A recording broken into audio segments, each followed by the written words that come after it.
Hey, what up world? It's your boy the Made Man, also known as Balina. Welcome to Hacking the System, the show where I teach you how to make six figures in your 20s by any means necessary.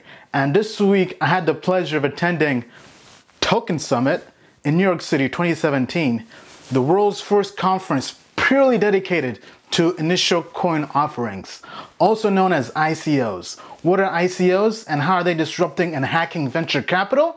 In today's show, I'll cover this and how ICOs are creating millionaires in 2 to 3 years. I had the pleasure at this conference of meeting tons and tons of crypto millionaires, guys who made their millions on Ethereum. I met like 5 guys in one meetup who made millions off of Ethereum. One guy made millions off of MadeSafe. Right? So ICOs, baby, are the new gold rush. In today's show, I'll break down how you guys can leverage ICOs to make your first million. Let's get into it. Hey, what up world? It's your boy the Made Man.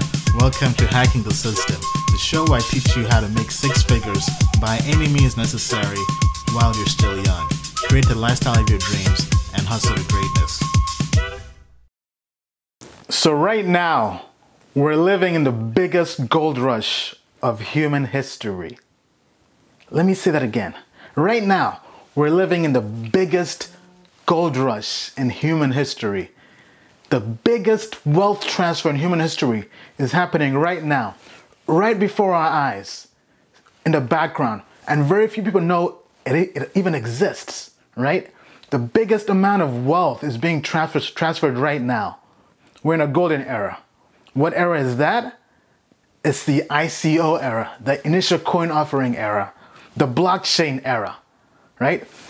Go back to the dot-com boom, right? In the early 90s, early 90s, late 90s, early 2000s, companies like Google, Amazon, eBay, right? All these different companies, right? Almost anybody could just start a dot-com company and make millions, right? Because there was a big bubble blowing up, right? Anybody who had an idea, any idea, right? Recall pets.com, right?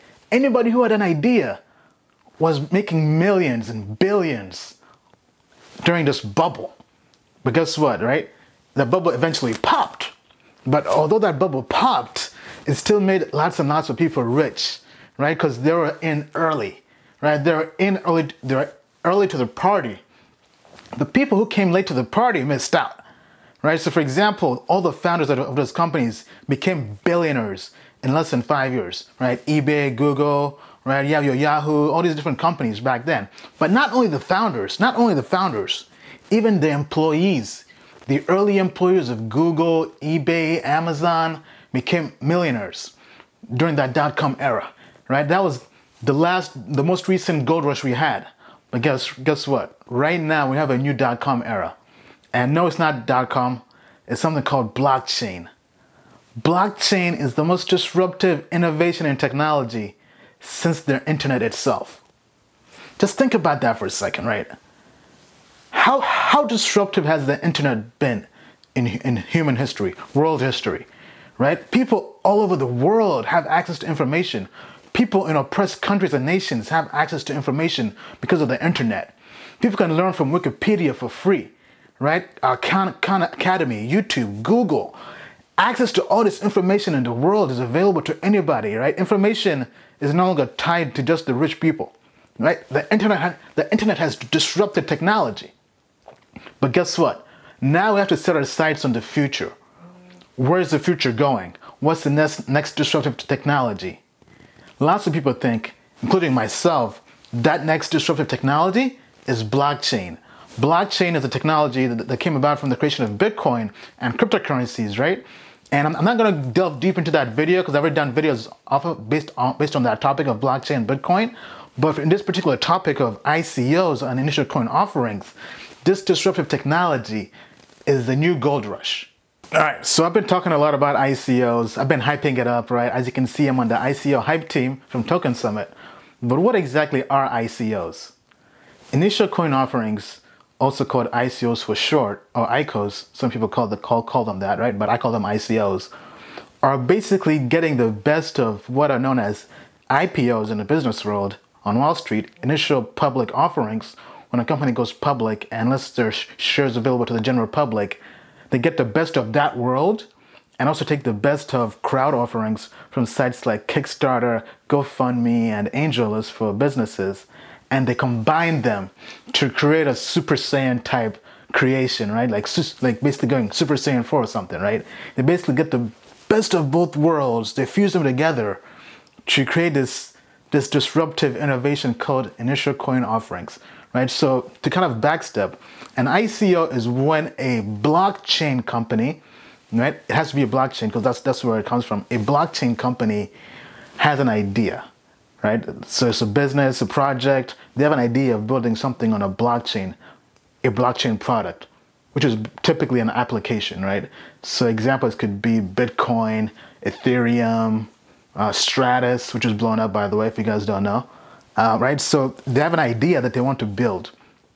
But as opposed to going and getting and raising capital like typical businesses do from venture capital, angel investors, and private investors, they raise capital from the general public. So similar to a crowdfund like a Kickstarter or a GoFundMe campaign.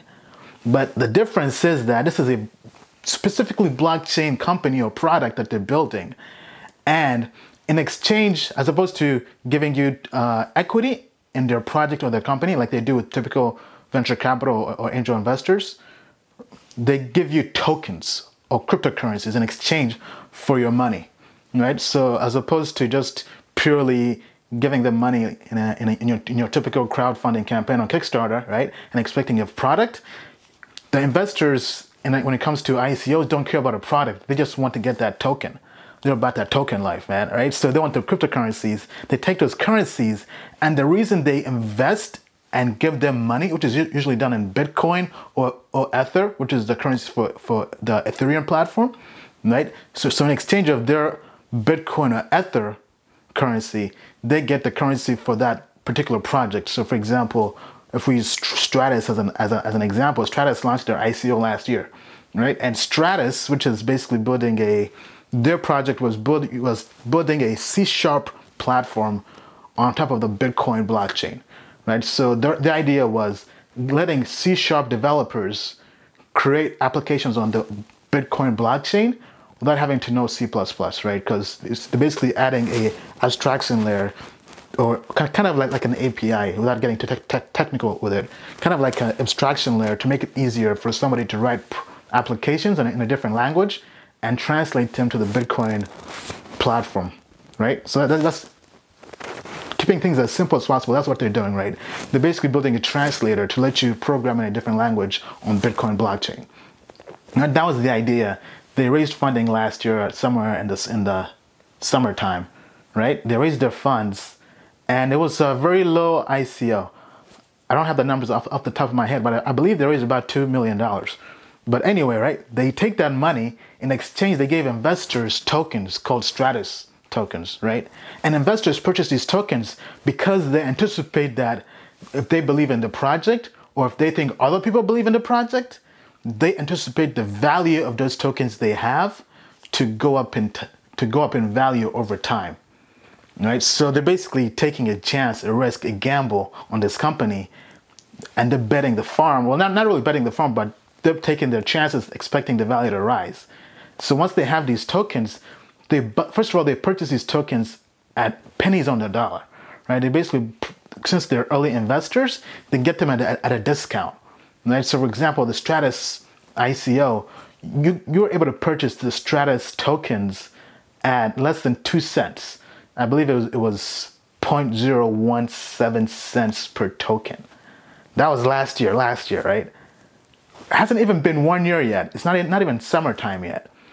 And the price for one token of Stratus right now is $3.52 when I last checked. To show you how disruptive that is, right? If you had spent $5,000 during that ICO to scoop up as many Stratus tokens as you could, because you're like, man, you know what? Building this C# platform on the Bitcoin blockchain is going to change the world, man, right? Maybe you're a believer from day one, right? And you put in 5 G's on it, right? In less than 1 year, those 5 G's would be worth over $1 million. You'd be a millionaire, bruh. I mean, just think about that for a second, right? $5,000 to $1 million in less than 1 year. What other kind of investment can do that for you? Nothing really, right?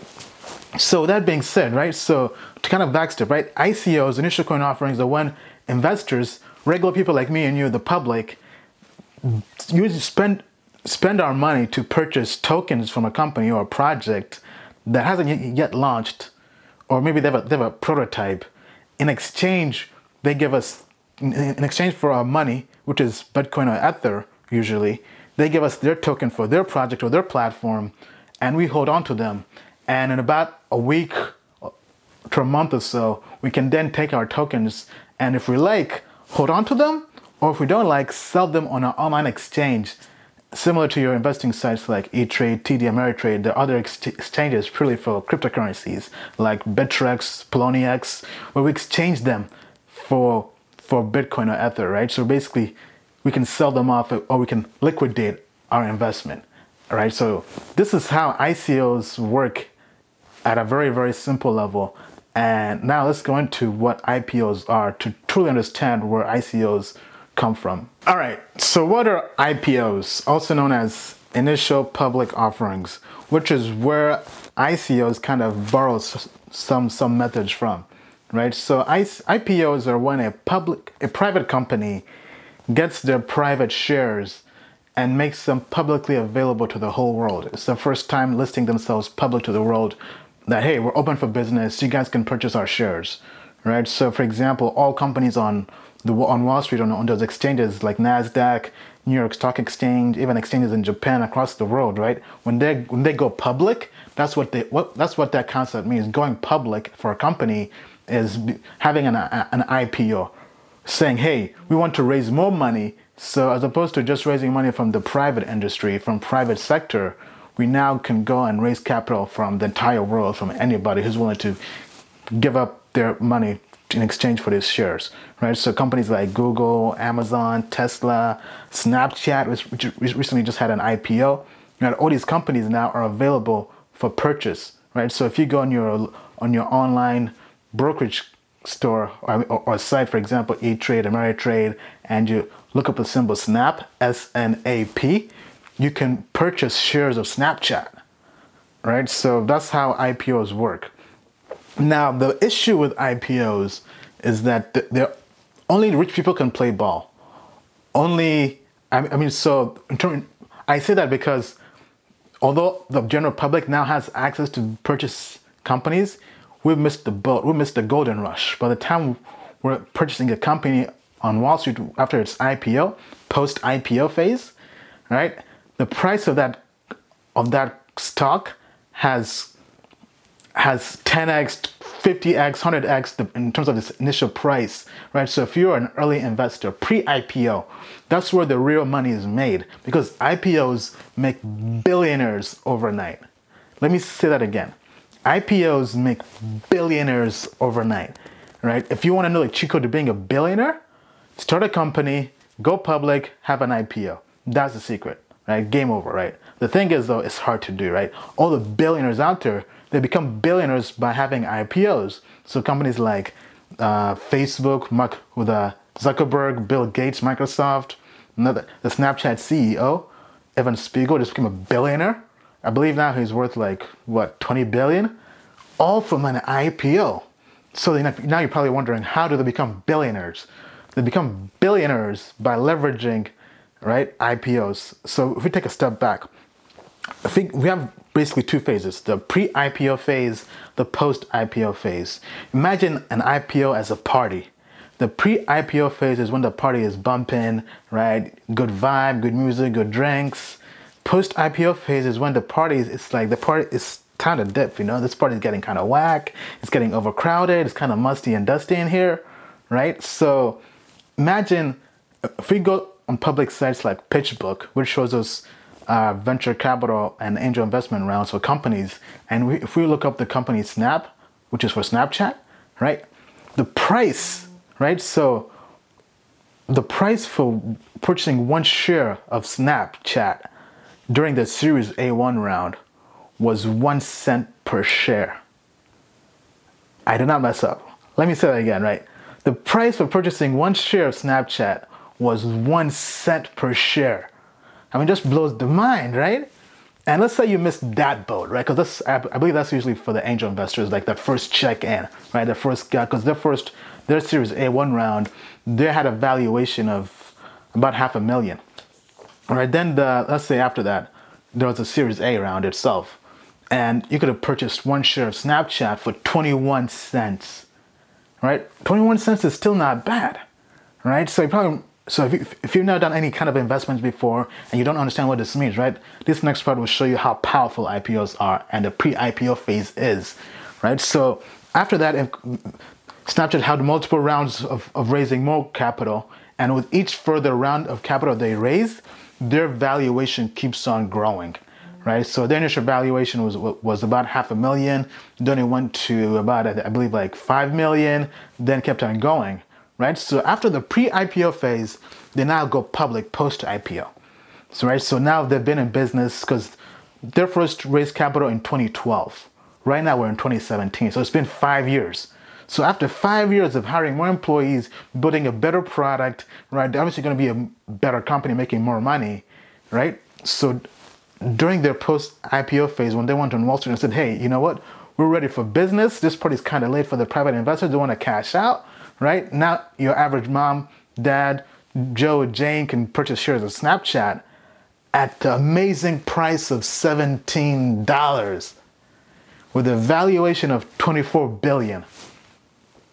Right? Hold up, son, hold up, right?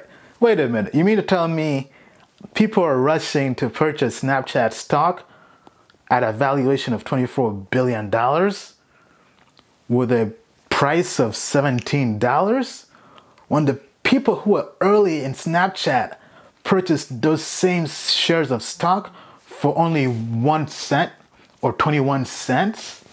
I mean, just think about that, right? If you're early, if you're just super duper early in Snapchat, right? Writing that first check, that second check, right? If you're part of that group, you could flip in 5 years, flip your stocks that you purchased for 1 cent or you purchased for 21 cents. You could flip them on Wall Street on an exchange, right? For $17 during the IPO. Although I would say though, during IPO phase to kind of protect against dumping of shares like this, because I mean, people are trying to cash out, right? So to kind of protect against this, early investors have to wait 6 months, I believe, until they actually dump their stock, right? There's a law saying you can't just dump all your stock and try to cash out, right? Because it's going to tank the stock, right? And it's going to hurt everybody else, the guys who are late to the party, right? So the SEC has all these different regulations to protect against that. But still, I mean, like, so although you're early and the first to purchase after the post-IPO phase, you missed the real money-making opportunity, right? So imagine the founders, right? This is how founders become billionaires, right? CEOs, founders of these companies. They basically, when they found a company, they print money, they print paper money and saying, okay, we have 10 million shares in the Snapchat or whatever at this valuation, right? Once we go public, we can sell the shares we got from just being the founders of the company for $17 per share. Right, so multiply this to whatever price you have, right? This is how companies make money. Now, the investors make millions as well because they get in at about 21 cents or so, right? As you can see, these IPOs are totally unfair.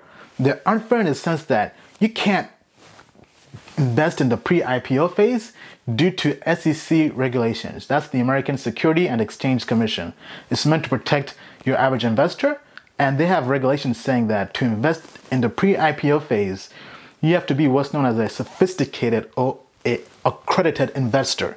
What does that mean? That means you're super duper rich, basically, right? You have to show proof of making over 200 grand 2 years in a row, or have a net worth over $1 million. If you don't have that, you cannot invest, right? And also, because the typical way companies raise money in an IPO or prior to an IPO, when it's just a startup or a company, they want to have as few investors as possible, right? Because the more investors you have, the harder it is to manage and keep up with, right? And you're basically diluting the pot, right? So you want to have as much money as possible from as little people as possible, right? So rather than raising $100 million from 100 million people, you'd rather raise $100 million from just 10 people if you can, right? That's kind of how that works, right? So because of that concept, companies go to people who have lots and lots of money. So, right? So going back to that Series A1 phase, which is usually for angel investors, right? To be an angel investor typically requires you to invest minimum 25 grand in a company, right? So angel investors, on average, minimum usually invest $25,000. Then for venture capital, they typically like to write big checks, fat checks, right? So on average, they like to invest minimum $3 million or so, give or take, right? Because they're trying to make big moves. So imagine your average person who's like me, right? Me, you, whoever, right? Who wants to invest in the next Snapchat, the next Facebook, the next Google, when it's just a bunch of college kids in the lab trying to create the next big disruptive idea? We can't do that because we can't play ball. We don't have 25 grand to invest, right? So this is where ICOs disrupt everything in the sense that you don't have to have 25 grand to invest early in that pre-IPO phase. You can just come with your 10 bucks, your 100 bucks, your 1 grand, your 5 grand, whatever you got. Everybody can play. Everybody can invest and come up and make them a million, right? This is how ICOs are disrupting IPOs. All right, what is crowdfunding? I talked about IPOs, initial public offerings, and how ICOs brought the good parts of that in coming up with this concept of ICOs, but they also borrow something from the crowdfunding world, right? And they merged the two to create what are known as ICOs. So to understand that, we have to also discuss crowdfunding. Crowdfunding, some of you may be familiar with this, is when people, project, or company raise money from the general public, right? So sites like Kickstarter, GoFundMe, AngelList, all these sites, people can go on there and say, hey, you know what? My car is broken down. I need to raise some money. Can you help me fix my car? Or, hey, I'm trying to travel to go see my sick aunt and blah, blah, blah. Can you guys donate some money to me, or donate money to my project? Or maybe I'm trying to build this nice thing on Kickstarter or fund a film, right? Can you invest this, right? So people basically have something they would like to raise money for, and they leverage social media and the online web to spread this message and raise money for this, right? So once you raise money for this, right? So, but to kind of go back, let me first take a step back. So crowdfunding was enabled in 2012 when Obama passed the Jobs Act, which basically said that, okay, we know what, typically only sophisticated investors or accredited investors can invest in companies prior to them being public.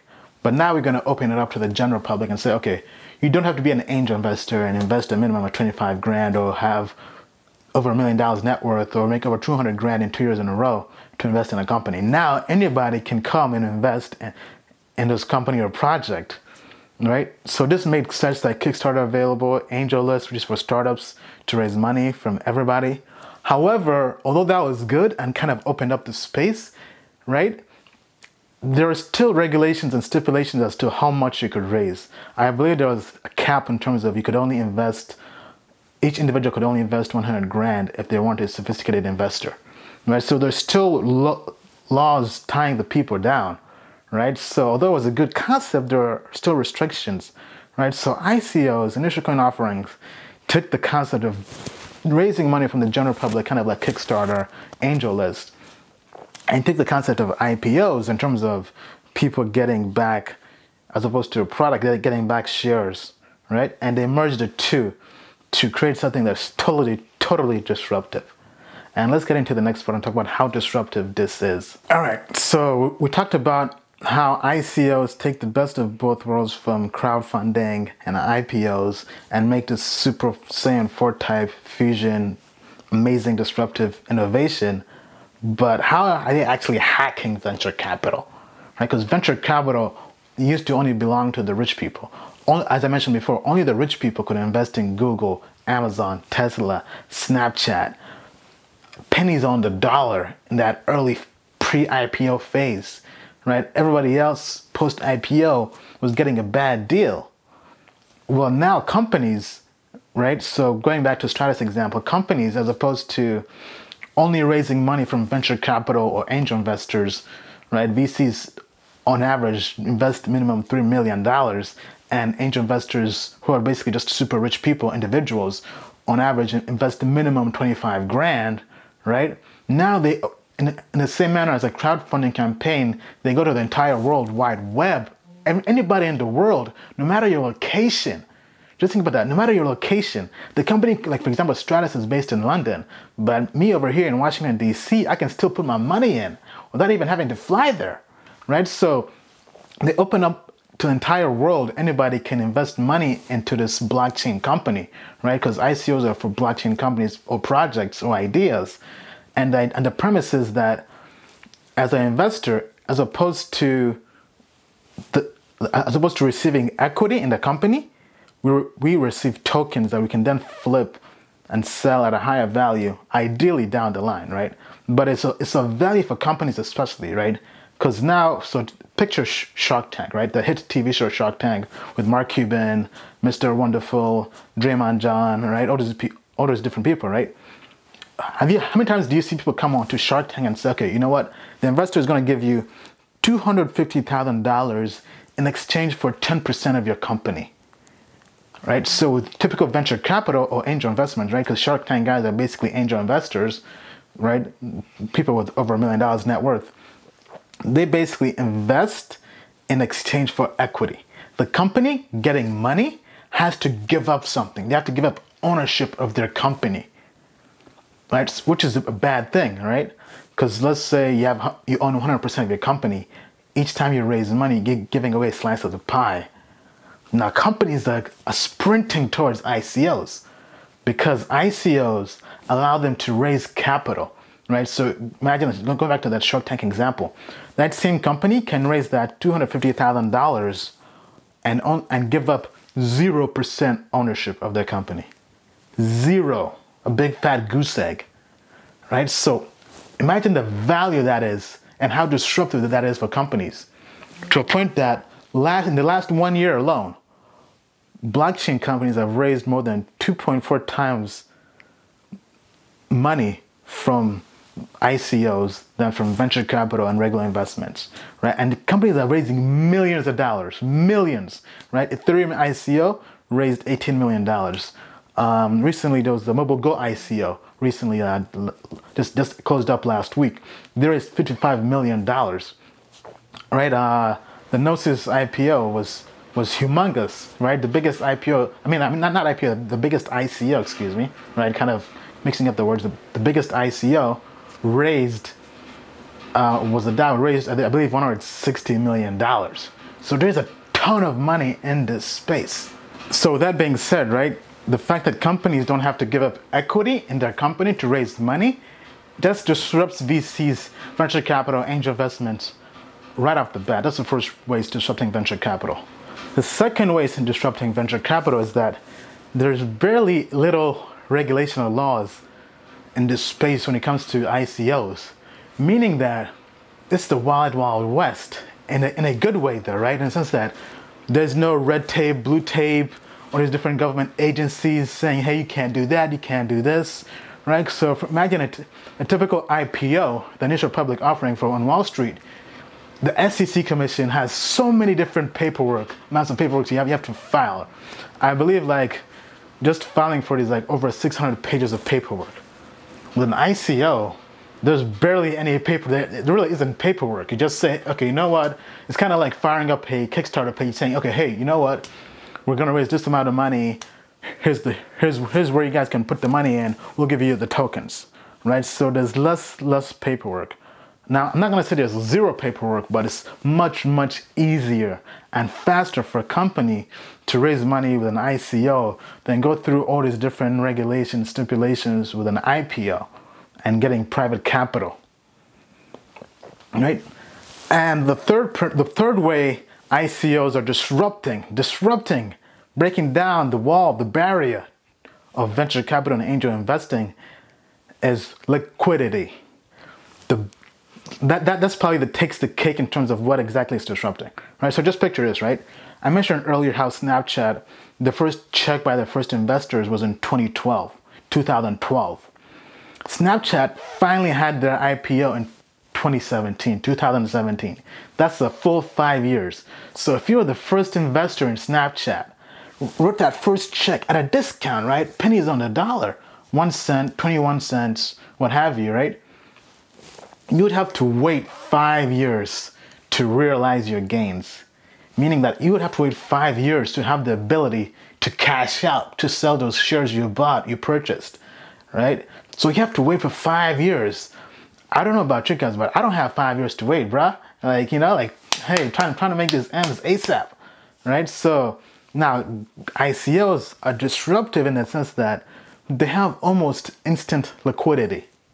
In the sense that as soon as you purchase, as soon as you, for example, with Stratus, right? As soon as you give them your money, which is in the form of Ether or Bitcoin, within about 1 week to 1 month, those tokens are now available to be listed on an online exchange like Bittrex or Poloniex, right? So you don't have to wait 5 years to cash out, right? So imagine like those early investors in Uber, right? Like Jason Calacanis, Gary Vaynerchuk, all these investors in Uber, they're still waiting for Uber to go public or for somebody to purchase them or buy them up before they can pull out their money and realize the gains and take out those profits they've made.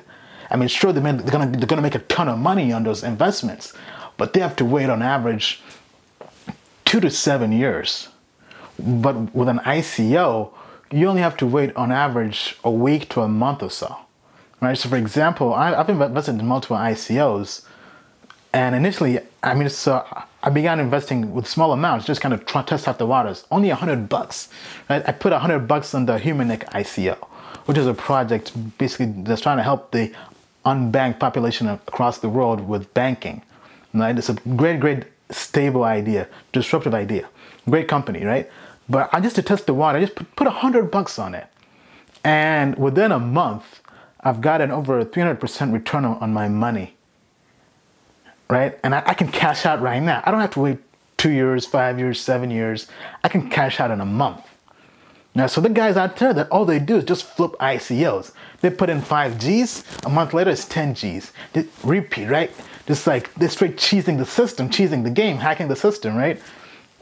But that goes to show you that ICOs are so liquid, so liquid compared to regular old venture capital, angel investments, right? That now even venture capitalists are investing in ICOs. I'm just thinking about that for a second, right? Over at Token Summit, where I just came from, right?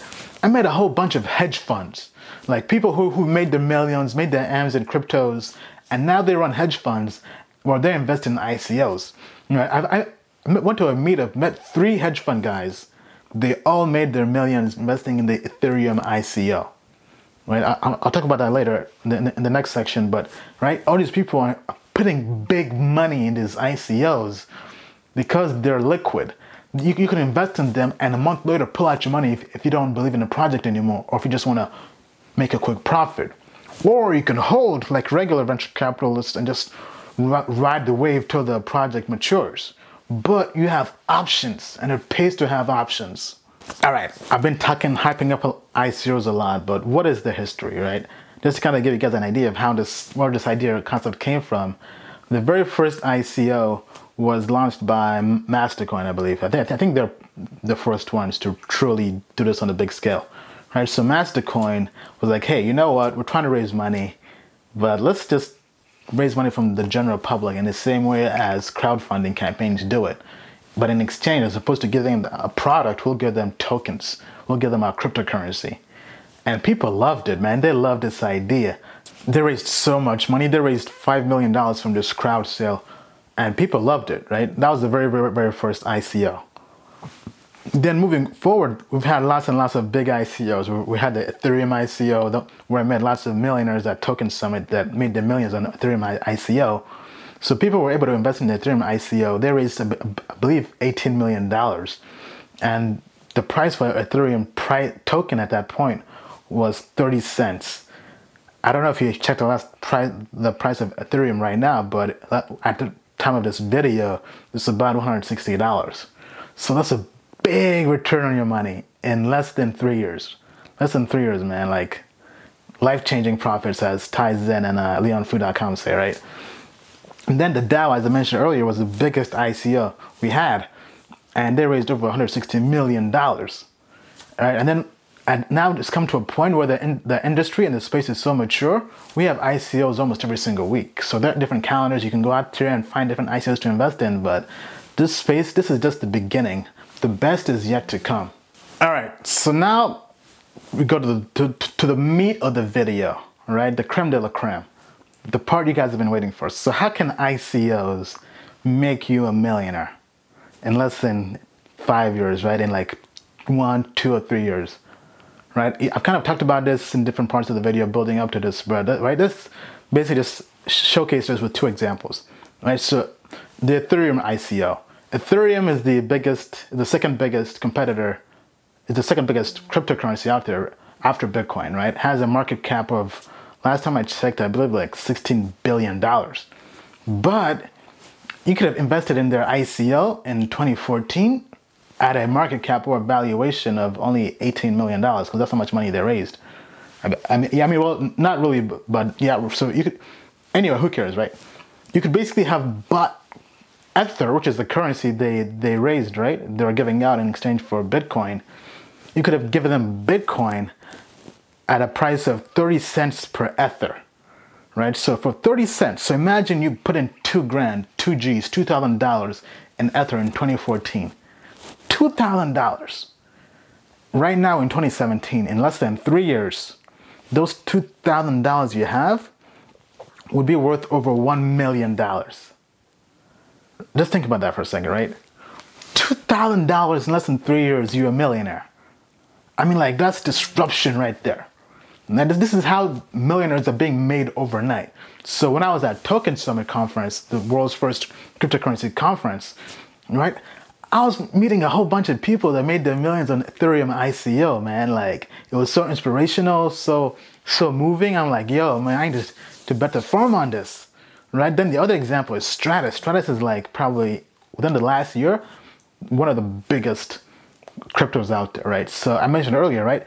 You could have purchased the Stratus token during the ICO last year, in the summer of last year, 2016, for less than 2 cents. It was 0.017 cents, I believe, right? And right now, that Stratus is trading at $3.52 last time I checked. So that means if you put $5,000 into Stratus and during the ICO, you'd be a millionaire in less than 1 year. I mean, like, I don't know about you guys, but I don't know any other kind of investment right now where people can make this amount of money so quickly. Not real estate, not investing in Wall Street, stocks, whatever, mutual funds, 401ks, hell no, man. Like, nothing is this disruptive. This is why I mentioned earlier in the video, this is the biggest transfer of wealth we've ever seen in human history. In human history. I mean, the last thing you want to be is be that dude, be that girl that missed this boat because you're just there hemming and hawing, hesitating, right? Like, fortune favors the bold, right? This is why I'm going all in cryptos, ICOs, right? I'm not putting in 2 G's or 5 G's just yet, but right, I'm kind of taking steps, right?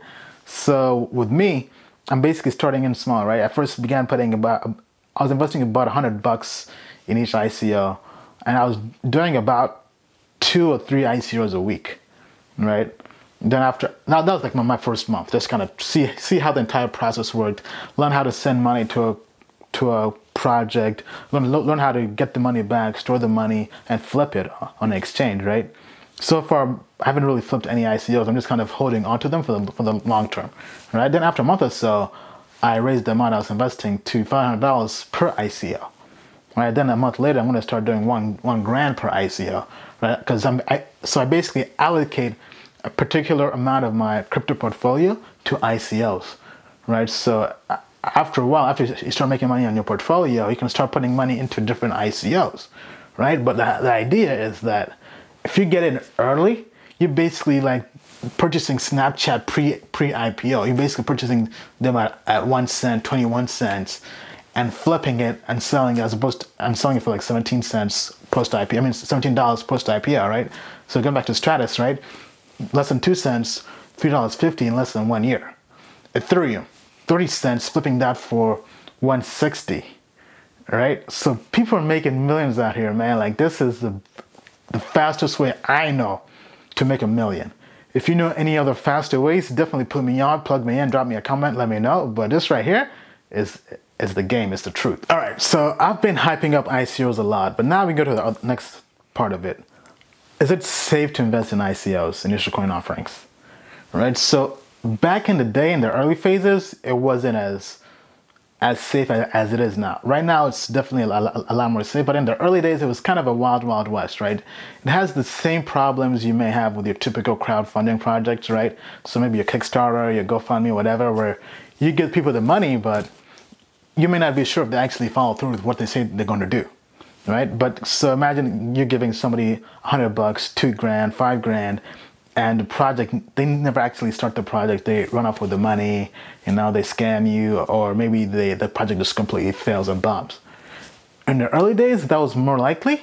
Nowadays, it's less likely, because now the community as a whole, the crypto community, has started to create different guidelines for what they desire in an ICO before they invest. So for example, now it's harder for someone to just run off with the money, in the sense that most people want, including myself, I recommend don't invest in companies unless they have an escrow account set up, an escrow wallet, meaning that if they raise $18 million, $30 million, $2 million, who cares, right? That money is locked up. They can't just, it's owned by a third party, right? An escrow company owns the wallet and says, okay, you guys can't take out money until you meet these particular goals of each milestone, right? So for example, Golem is a company that has different milestones coming up, right? They have one coming up next month, Golem Brass, right? So when the companies, they're more likely to raise money from the general public, investors like me and you who's probably watching, if they say, okay, you guys may raise $10 million, but you only get $2 million after completion of every single milestone, right? So you do milestone 1, you have $2 million for the first milestone, you finish that up, you can take this other $2 million you raised, you finish that up, you can take the next $2 million, $3 million, right? So this creates safety in the community and gives people that confidence before they back an idea, right? And the other things to avoid for when investing in ICOs, don't invest in teams that have anonymous developers, right? Like if you go on there and you don't know who's behind the team, they have no LinkedIn page, no picture, or if they have the picture, it's a generic picture, it's a stock picture, or even worse, it's a stolen picture of somebody else that's not them, right? Like, so you gotta do your due diligence. You can't just invest blindly in this, right? Do your homework, right? Because there's lots of money to be made, so some people will go the extra mile to scam people, right? So make sure you do your homework, do your due diligence. If you know who the founders are on the website, check them out on LinkedIn, see if their background is credible, right? Search them on Google, see if there's any bad press on them, right? So for example, there was an ICO I was thinking of investing in, Monaco, right? Because they're doing kind of like they're creating debit cards and credit cards for Bitcoin and cryptocurrencies. And I Googled the founder, and I saw on Google that his last company went bankrupt. And I'm like, oh, hold up, time out. I'm not giving these guys my money, right? Right? So you want to do your homework like that. Or for example, go on sites like Bitcoin forums, right? Bitcoin Talk, I believe is one. Just search and see what other people are saying about these companies, right? So that same company, other people on the same Bitcoin forums were saying, hey, this is a possible scam, right? So things like that, you want to avoid them, right? But let's say you still believe in the project or the idea. Right, so for example, with me, I still kind of like the idea. So as opposed to investing in the ICO, I'll pass on the ICO.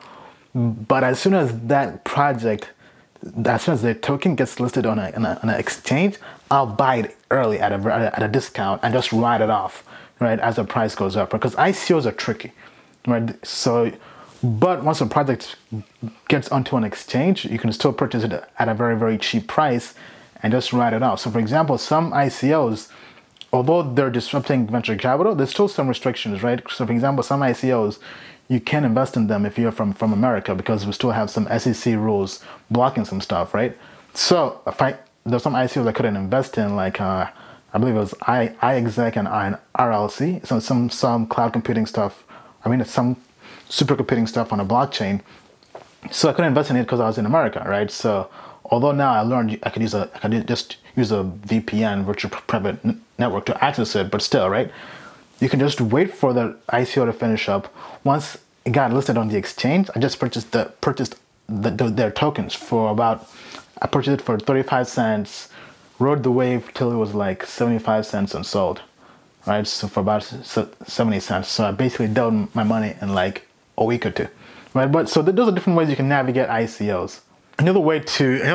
One other thing to avoid when investing in ICOs, make sure the company or project you're investing in has some kind of prototype. Now, I know Ethereum, when they initially launched, they had no prototype. They had like pretty much just a white paper, basically just a business plan, basically, right?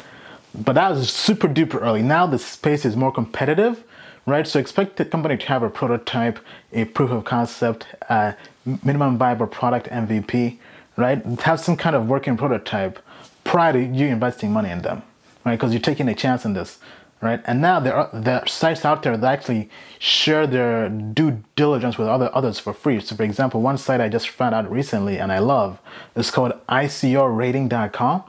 They go there and they basically do in-depth thorough reviews of each ICO before you invest in it, and it's free. Right, they'll tell you this ICO is risky, don't invest in this, pass on this, or this is a great ICO, it's stable, right? They go through the team, the idea, the product, right? Their competition, right? Very, very thorough, and it's publicly available, right? So ICOrating.com. All right, so I got you hyped, super, super hyped. You're trying to make your million quick in like 1 year, 2 years, maybe 3 years at the worst, right? So how do you get involved in this? Right, so let me show you how you invest in ICOs. So there are different ICO calendars online, different websites that have different dates when each ICO is occurring, right? So ones that I mentioned earlier, ICOrating.com. I also like ICOalert.com, I believe is the name of that, right? So just go on Google, type in ICO alert, ICO calendars. I also like the calendar by Smith & Crown. They also have some reports on occasion for some ICOs. Right, but basically just watch these calendars like a hawk, right? And every single month, every single week, I go through and find out what projects I like. I circle them on my calendar and say, okay, you know what?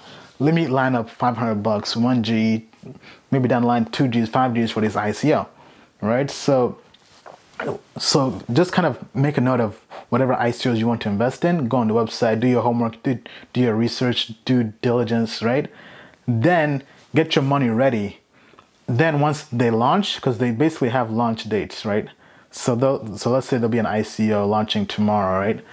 And it's a big ICO, right? So they'll give you the date and the time they'll be open for investing. So once it's open for investment, let's say they're launching at noon, 12 p.m. Eastern time. So at 12 p.m. Eastern time, you go on their website, type it in, and on their website, they'll have their wallet where you send the money, and they have instructions of how to invest in them. Right, so for example, let's say it's an Ethereum application being built on the Ethereum platform. They typically would take Ether. For the most part, most projects take Bitcoin or Ether. Some take some other different currencies, right? So you always have Bitcoin and Ether in your portfolio ready for ICOs, right? So once the data is listed, once it's opened, then you have to send them money.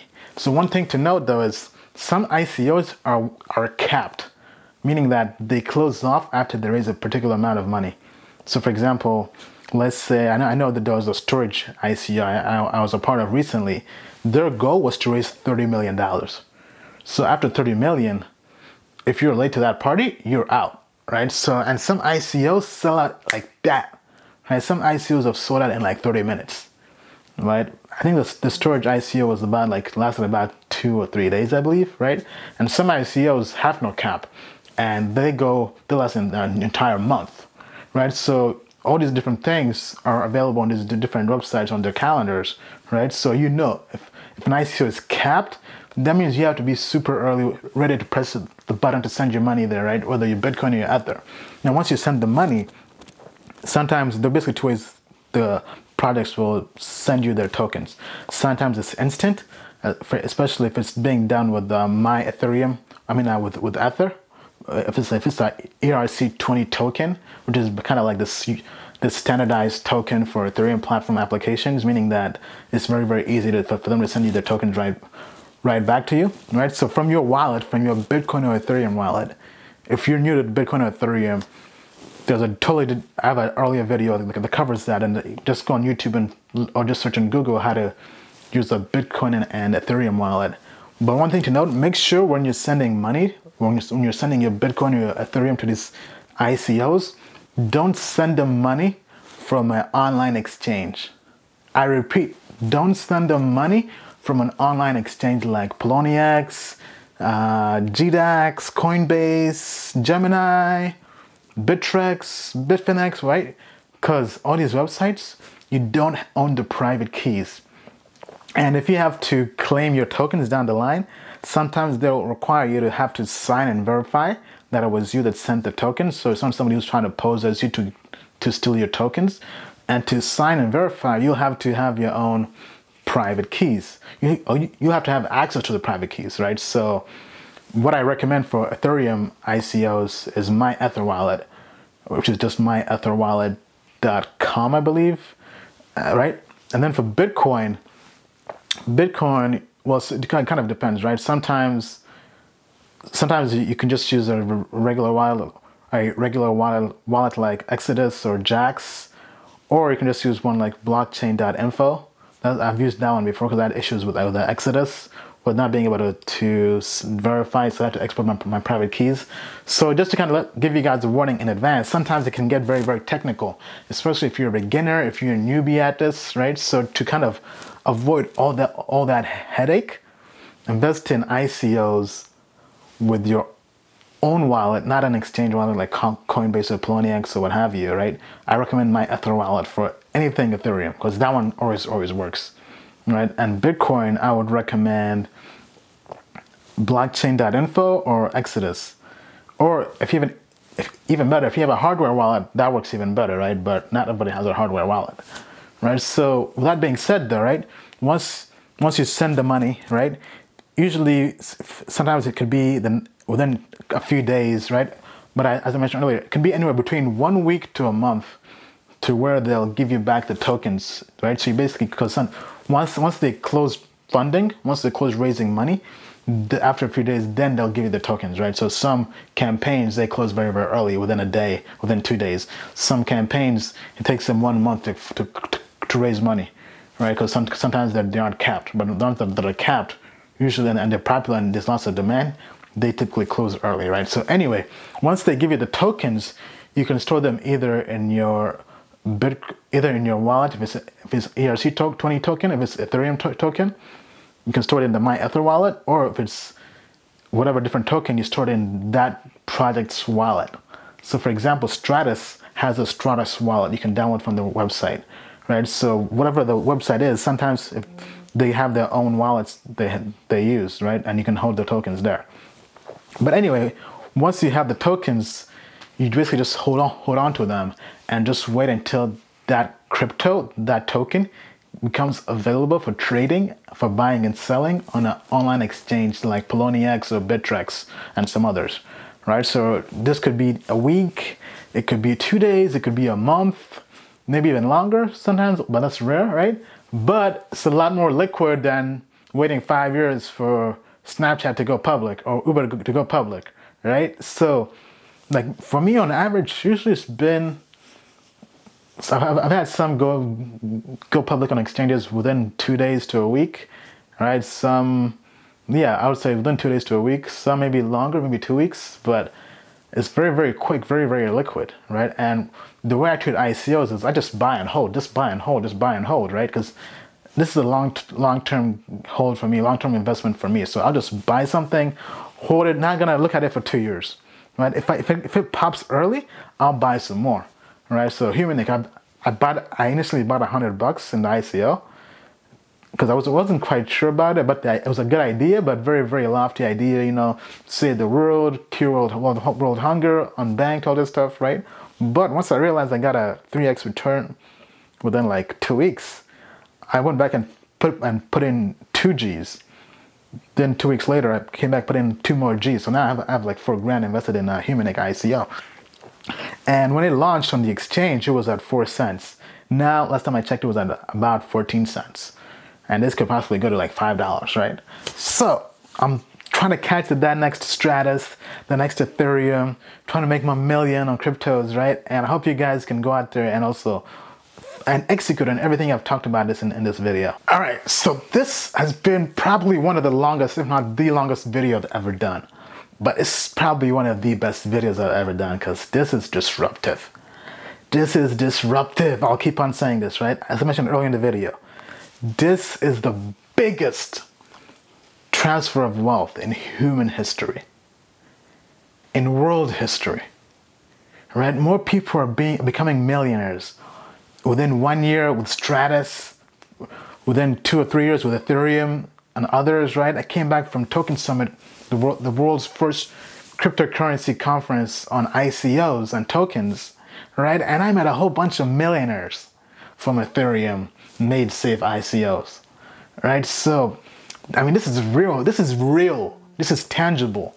This is not some dream. I'm not just some dude talking about hackers and college programmers trying to change the world, right, in their basement. No, like, this is real. Like, this is real money. M's. I'm talking about M's, man. Like, for real, right? Like, we're talking about M's, right? Stacks. Right? that's play money, right? That's not real money. But anyway, right? But like, this is real, right? People are making millions out here. This is the fastest way I've discovered of making lots of life-changing money. Like life-changing, like to a point where you can buy your mom and dad a brand new house, right? You can pay off your college loans. You can invest in your future, not have to work again, pursue your dreams, your passion, not have to have a job, work that 9-to-5 grind, right? Break the system, hack the system. This is what the show is all about. I'm here to put you guys on and share all the different resources and tips I come across in my journey to making $1 million and making $1 billion, right? I'm trying to share this with the world for free. I'm not here to sell you some $2,000 course, ebook, webinar, whatever, right? I'm here to put you guys on the game for free, open source, right? The same model as blockchain, Bitcoin, or these cryptocurrencies. I'm here to share everything with you guys, right? So, because cryptos, I believe, are going to change my life, and I think they can change your life as well, right? So if you're all in on cryptos like I am, make sure you follow me on social media. I have a Twitter account, an Instagram account, @DiaryOfAMadeMan, where I share all my crypto insights, investments, and trades, every single one of them for free.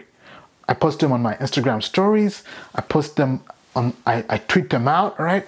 Everything, every move I'm making, I'm sharing with the world. I'm not charging for it. I'm just putting you guys on, right? So, you could basically just follow everything I do, and we'll all come up, right? I know there are lots of people who send me screenshots that they're making money on the advice and sharing with them, right? Some people have made money on Saya coin. Some people have made money on Ripple when I put them onto that, right? So I'm basically building a community, right? Via social media, right? Because sometimes maybe you'll find something and you'll put me on. And I would love that, right? I would love for my followers, my audience to put me on to new stuff. Maybe you find a new crypto, a new ICO that's about to blow up, right? So with that being said though, right? Let's go out there. Let's hack the system, hacking the system, because that's what we're all about, right? The show will teach you how to make 6 figures in your 20s by any means necessary. And once we get to $1 million, I'll be teaching you guys how to make $1 million, then $1 billion. Right? This is the show they don't want you to watch, right? They don't want you to win, but we're gonna win. With that being said, thanks for watching the show. I'm out. All right, that's a wrap. Thanks for checking out the show. Make sure to give it a like, subscribe, drop a comment and review. Check out my website where I drop game every single week. Check me out on social media, Instagram, Facebook, Snapchat. Let's go out there, make this money. Hustle to greatness.